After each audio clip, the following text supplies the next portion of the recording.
Hello, everybody. It's another episode of Real Talk. This time I have a guest that hasn't been here before. It's Andrea Corbett.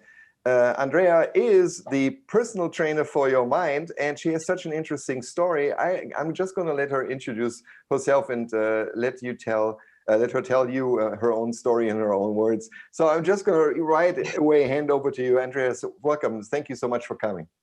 Thank you, Frank, and thank you for having me and inviting me onto the Real Talk, because this is exactly what I love to do, is, real talk.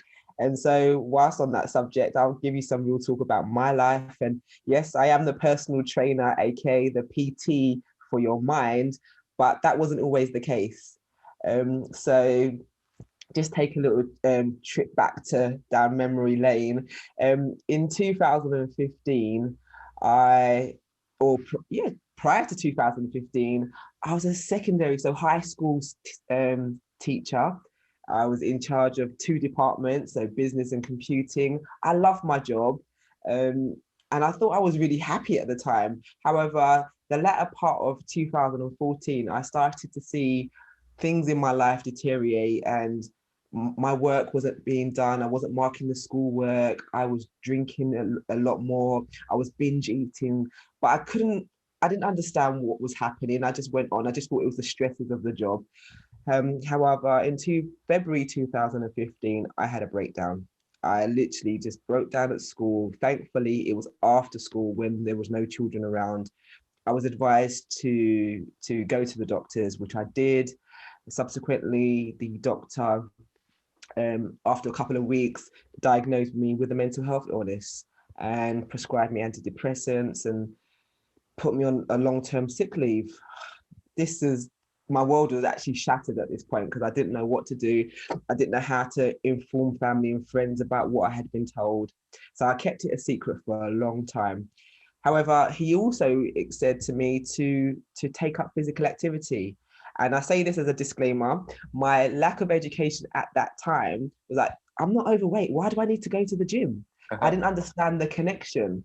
And so I did so because firstly, I am a mother too. I have a son. At the time, he was a teenager, and he was bearing the brunt of what was going on in my head, not physically, but just mentally. And I thought, if he said going to the gym was support me, I'm going to do that, because I need to get back to being a mother to my child. Anyway, long story short, did that, met some people there that were into bodybuilding. Like, okay, I like the sound of this. I set myself a goal to enter a competition. Now, remember, I didn't set myself a goal to become a bodybuilder. So right. I entered the competition. That competition was the national championships. I won that show. Was encouraged to keep doing it, and I started to like it. And so another long story cut short, I am now the British champion and international bodybuilder. I've got my trophies over in the corner, if you can see. Wow. Yeah, proudly showing them off. So I've become a bodybuilder. I'm a bodybuilder, British champion bodybuilder. But even though my life started to get better, my self-confidence and self-esteem was shattered. So during 2015, I decided the only thing I could do was to resign from my role. Because of that confidence, and also because of my integrity, I was getting paid to do a job I wasn't actually doing. And so I thought, so I resigned, and I decided to cut alcohol dead in its tracks. And then in 2016, I started to go on a journey to find out what is mental health? Why was I diagnosed with it? In 2016, went on that journey. I became a personal trainer. So, that's hence where the PT part comes into it. And I also set up a social enterprise. So there's so much stuff in like this 2015, 2016, so much has happened. So I started to get better, and I set up my social enterprise to work with young people, which I thought I could never do again. Yeah. And that was to educate and empower them about the benefits and importance of physical and mental health. And so that's still flourishing now. We're doing fantastically in that arena. And then I decided I wanted to start working with adults. And I wanted to give back to adults what I had learned around the benefits of physical health and the benefits of mental health. And, you know, when I mention mental health, we all have mental health. I had mental ill health at the time. So there is a difference. So when I speak about mental health, and that's why it ties in nicely with what we're going to be talking about today, because it's mental health, or AKA mental fitness. So there's a lot around the mindset that I wanted to support other people with, primarily women as well, with their mindset. And so, yeah, so that's literally me in a big nutshell. Yeah, well, there's so much in this impressive story, and it starts out like a story that is identical to so many people that I know. Not necessarily they have a breakdown, but somehow they live in I don't know, their cloud of feeling something's wrong, but they can't really put their finger on it, because from the outside everything seems to be fine, right? Mm-hmm. So they have their job, they're not suffering from not knowing what to buy to eat, or you know, things are in principle fine. They go on a holiday 2 times a year and all these kinds of things. Yeah. But then in the end, there's this that something's wrong. Yeah. I also know a few that in the end it wasn't necessarily a breakdown, but they also started to have physical manifestations that seemed to be coming out of nowhere. Yeah. Yeah. So, Yeah. I mean, in your story, the interesting, I mean, what's I think out of the ordinary is, for people who had the same start into this kind of story, is that you have been so determined to you know, with the bodybuilding, with going to the competitions, you're now a recognized athlete in this, and I imagine that must have done you know, amazing things to your confidence, right? Definitely. I mean, Standing on stage in a 2-piece bling bikini, you need to be a little bit confident for that. yeah, right. But if you look back, I mean, it's if you want to tell, so if you look back, what do you think was it in the end that that started this, you know, not feeling right and leading to the breakdown? What was it in the end? This is the thing, and this, I'm sure other people can resonate with what I'm going to say, is you don't actually, when it comes to things like mental ill health, you can't actually pinpoint what actually was the cause of it. You know, it was I'll say a combination of probably burnout at work, the workload. Once I mentioned that I have a teenage son, so you know, the issues that comes with, that no one tells you about, being in a relationship that I probably shouldn't have been in. And so there was but I know one thing for sure, or 2 things. Self-care wasn't a thing for me. So I wasn't looking after myself. Right. And I was looking after other people more than I was looking after myself. And the word no wasn't a full sentence for me. It was always, can you do this? Yes. Can you do that? Yes. And now it's like, no, I'm not doing it. So I feel like those are the things, like learning how to I didn't learn how to say no. I always said yes, and I didn't have any self-care, and just the burnout and everything. So there's a lot of things. There's a lot of pieces to that puzzle. So I already know that when I write a post about our talk, I'm definitely going to quote you on, no wasn't a full sentence for me. It's amazing. I love that. Right. So there is today, as you say, you work with young people. What do you do with them? What do you do with the young people? So with the young people, What is young, first of all? Oh, I'm young. Yeah, right. So for younger people, so it's from 10 years old to 19-year-olds, and we do physical activity with them. So we're going to be doing like things like wall climbing, so things that are different, things that they may not have access to, boxercise, so whatever they ask to take part in, we try to make that happen. And then we also have things called talking circles, so we provide a safe environment for young people to come in and, you know, have healthy discussions about particular topics relating to mental health, sexual health, financial health, things that really have an impact on their life and their families as well. So if we can educate the young people, we also educate their families. And then we have like open discussions about mental health. What is it? And to be confident enough to have those conversations with family and friends. And I also am a mental health first aid instructor. So I train them to become mental health first aid champions so that they can go out into their environment and their space to encourage others and have positive conversations around mental health.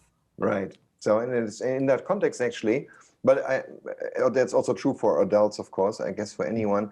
So the way you say it when we were talking earlier was, if you want to get better or more in control of your life, it starts for you with the mindset. Oh, yeah. So when you work with maybe you can talk about this a little bit, perhaps also when you work with the younger age group between 10 and 20, something like that. How do you approach with them the question of, first of all, taking an inventory of what's their mindset, and how do you enable them to modify it? How does it work for you? So we start off with simple conversations, the ones that they using language that they can understand. So, asking them how they think and feel in different scenarios, and then, changing them around. Like, say, for example, when we talk about our limiting beliefs, like what is one thing that you tell yourself that you can't do? And even as young as 10, they can understand that. Or I tell myself I can't draw, or something along those lines. And then we then say, okay, flip that around. What would happen if you told yourself you could draw? You told yourself you're going to get better at drawing. How does that feel now?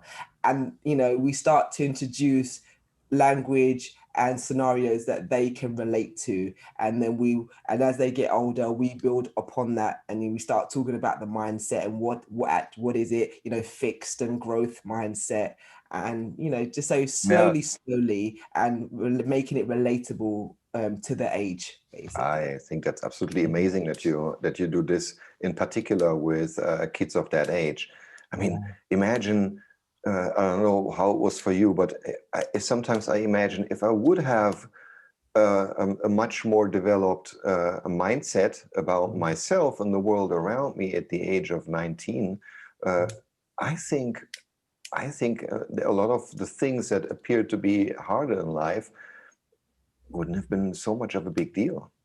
Definitely. But I think you're really preparing them for spending less of their lifetime on focusing on whatever negative emotions, fears, anxieties they might carry with them, and put that energy into creating and being and living. Yeah, definitely. And living in the present. And my organization is called Focus on Creating Your Ultimate Self.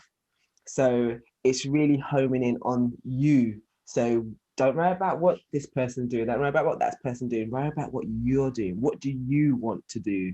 And social media and friendship groups, there's a lot of peer pressure for young people, and so we try to encourage them to really home in on themselves. Being selfish, something like is self-care sometimes. So really just look inwards. Right.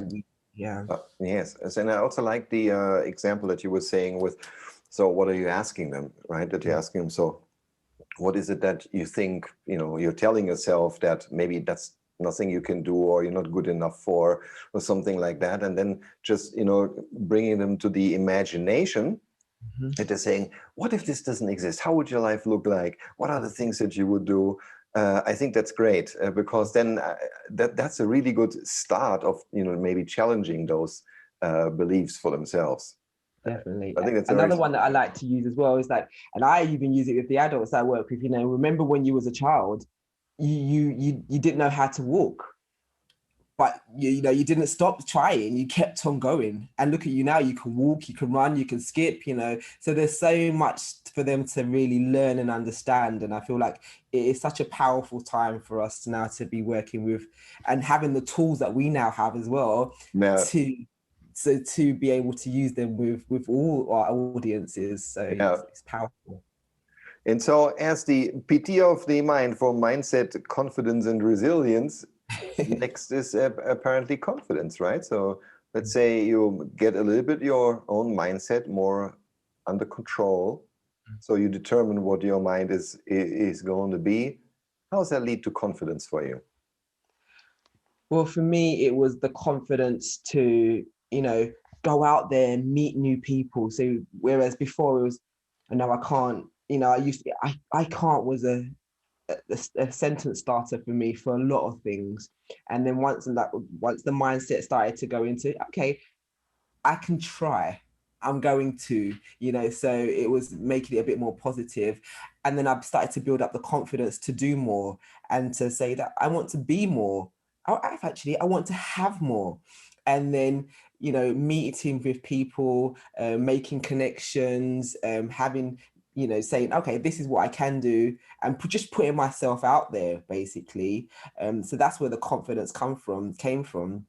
And as well as I mentioned, being on stage, having the confidence just to be on stage and in the bikinis that we have to wear, and just having that confidence to, I feel I came in, I had I think it's alter ego when I'm on stage, I'm not Andrea, I'm somebody else, and I'm just floating on the stage. And so I now I bring that out, all those, it's like the transferable skills that I've learned from being on stage and being a bodybuilder, I bring into the work that I do now. So confidence is a big thing, because that's also part of the framework that I work with, because you need the confidence to talk to people. You need the confidence, because I work with people that don't have the confidence to talk to a group. They can talk one-on-one, but when it comes to talking to a group, we need the confidence to do that, whether it be in school, whether it be in a meeting, a boardroom. So in different scenarios of your life, confidence is, and it shines through when you have true confidence, because people can see that, and it attracts more of what you want as well. Yeah, absolutely. Let me tell you how I see it, and then perhaps you want to comment on that. So I look at confidence in the following way. So of course, in principle, most people in one way or another, or one aspect of their life or another, wish they had more confidence. Now, when you read a lot of the literature out there, in principle, they conclude that they're saying, right, so you have to, in the end, bring yourself into doing something that's out of your comfort zone. And if that gives you a good experience, or at least not a negative experience, then that's how you grow the confidence. I concur with that, but I'm thinking it's the second best strategy. I was always thinking the best strategy is to work on the mindset and the beliefs that you have about why are you afraid about something to begin with. Because if I'm not afraid of doing something, obviously, it out of a sudden is not outside of my comfort zone, meaning I don't even need confidence. And sorry, I already have confidence. I don't need to build it. Yeah.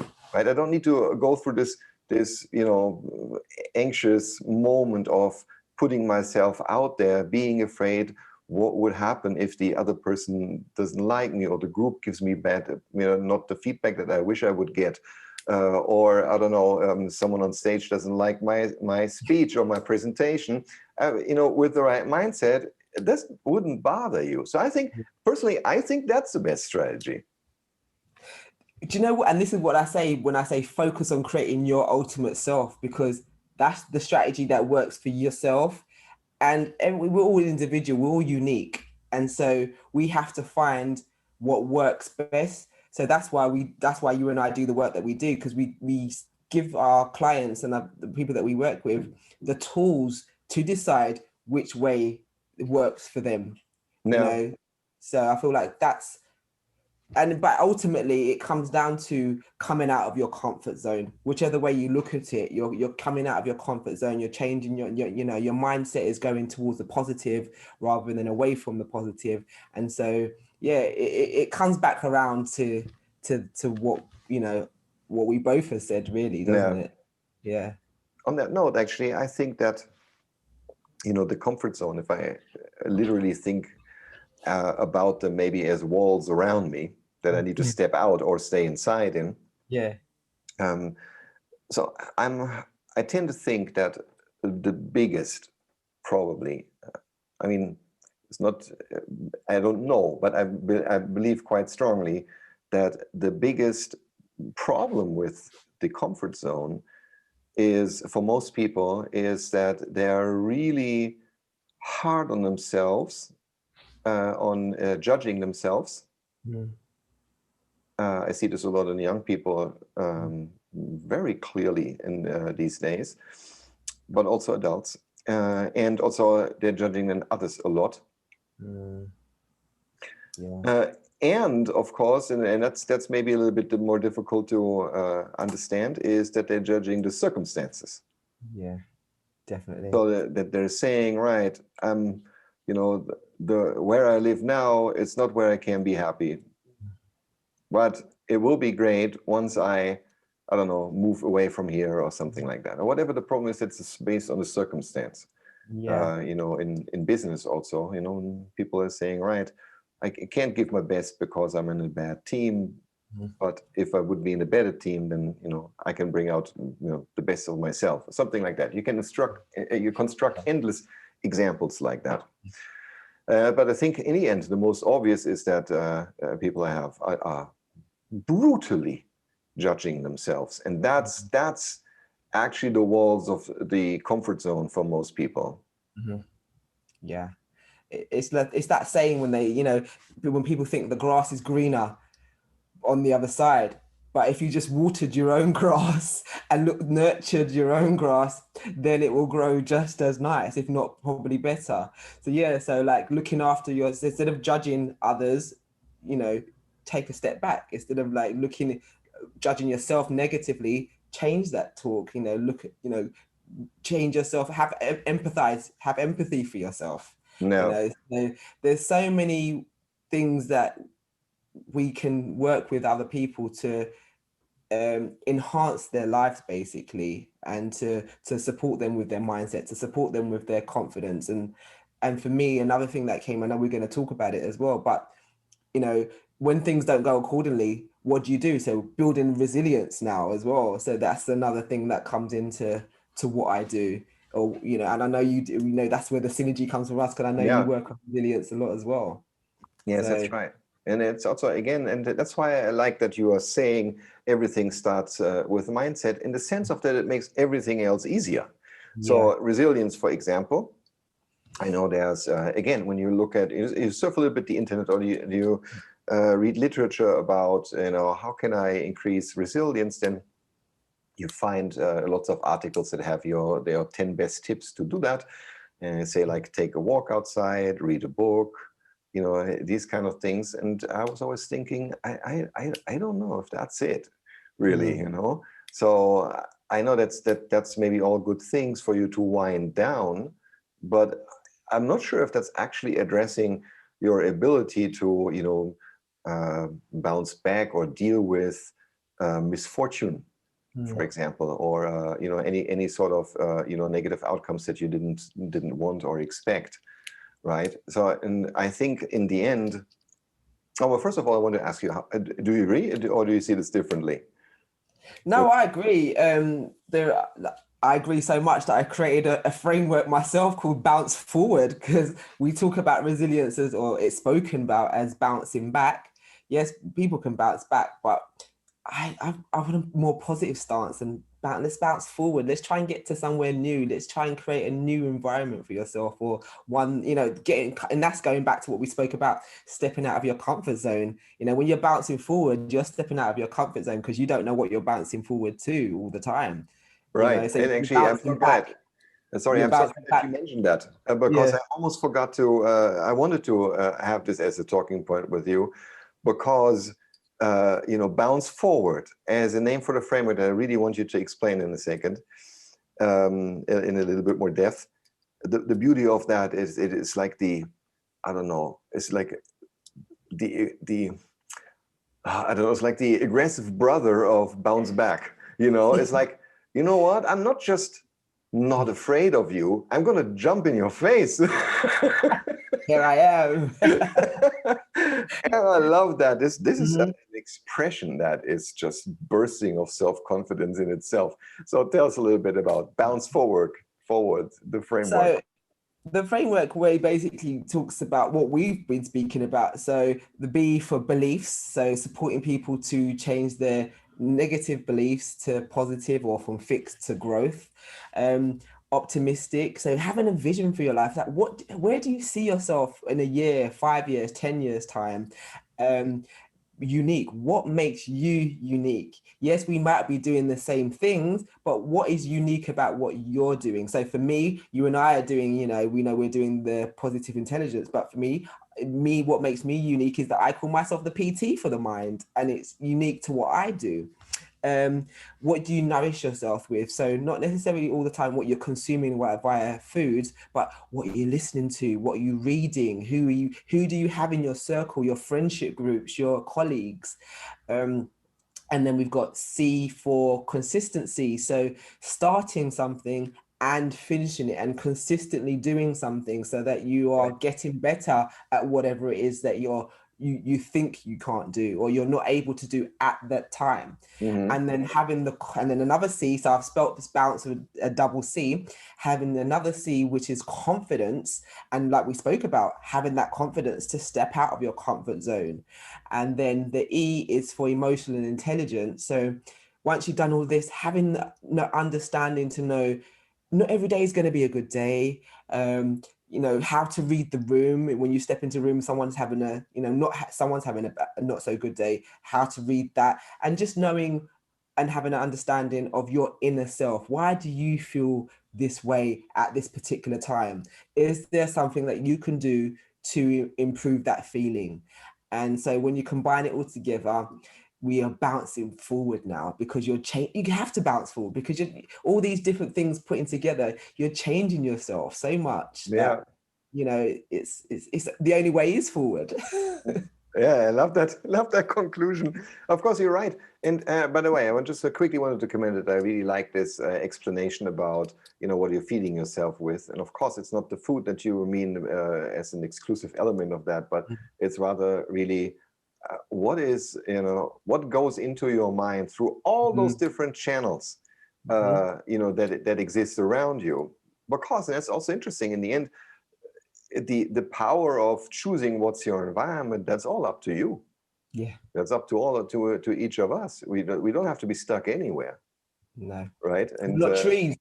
no, and I always think, I once said, I think the best way of building confidence is to surround yourself with people that are enforcing positive beliefs around you, that believe in you, that encourage you, and not that drag you down or try to even instill their negativity in you, and so on, because that's just so much fight. Yeah, Right. In the end, unless you're a very, very strong person, in the end, you're probably going to lose, because at one point, that's what's in your mind. Right. Exactly. So yes, that's my bounce. Yeah, bounce is super. You bounce forward. I like that.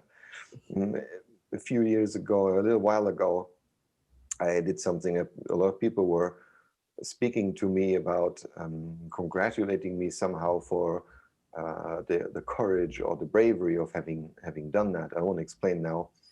But the interesting thing is, I always felt like I can't accept that as a compliment, because in the it was not necessary to have courage or bravery to do that or to change something in my life, which for other people seemed like an impossible step to take. And where I want to go with this is that I think that if people look back into their own past about things, small or large, that they have done that once was new or was something that they haven't done before, they will find that most of the time, when they look at the outcome of that action, when they look back, they didn't need any courage. Yeah. They didn't really need any confidence, because most of the threats that were perceived as with that step that they were taking were actually non-existent. They were just in the mind. So, so the courage that you work up for doing something that is out of your comfort zone, once you've done it, most of the time, people will have to conclude, I didn't need the courage. There was nothing to be afraid of. Yeah. So that is We feed something that ourselves with that fear. goes with my mind. Yeah, Yeah, we feed ourselves with that fear. And the same way that we feed ourselves with the fear, why not feed yourself with the positivity? You know, so the same spoon you're picking up with the fear bowl, yeah, change that up, move that bowl aside and go into the yes, I can bowl, you know. So, and I feel like that's, you know, the other saying is if you tell yourself you can or you tell yourself you can't, you're right in both scenarios, you know. So yes. it's That's fascinating, isn't it? I mean, yeah, that's really fascinating when two people discuss about, you know, what is a possible outcome of a particular action. One says this will be fine, the other says it's going to be a catastrophe. And I think if it really depends on what you believe, what the outcome is going to be. Because truth to be told, not you know, not things are not always in, you know, shiny 100% on when you're moving. I tend to think, you know, each decision that we take, there's some price that we pay for it. But you know, things are just not going to be the same if you change something. That's a given. yeah, no, But definitely. but I think we overinflate the negative consequences No, before we definitely. take that step. Yeah, You know, because which is even with different scenarios of my life that people said, "Oh, I couldn't do it. I couldn't be a bodybuilder. I couldn't stand on stage." Yes, yeah, you can. Oh, I couldn't be a speaker because I do speaking as well. I couldn't be a speaker, like speaking in front of all these people. Yes, you can. yeah, Because you're speaking to me now. You know, well, I can't. They tell themselves, "Oh, I can't. I couldn't do that. I couldn't." You know, I I didn't know I could do it until I did it. yeah, yeah, Everything I've done so far was not something that I had planned. I didn't plan to become a bodybuilder. I didn't plan to become a teacher.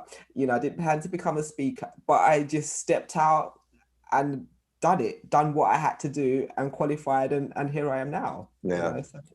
Oh, so anyway, Andrea, we covered some really interesting stuff. Yeah, I think we're at the end of our time now, which I swear to you, I could continue talking with you for 2 hours. It's not gonna get likewise. boring.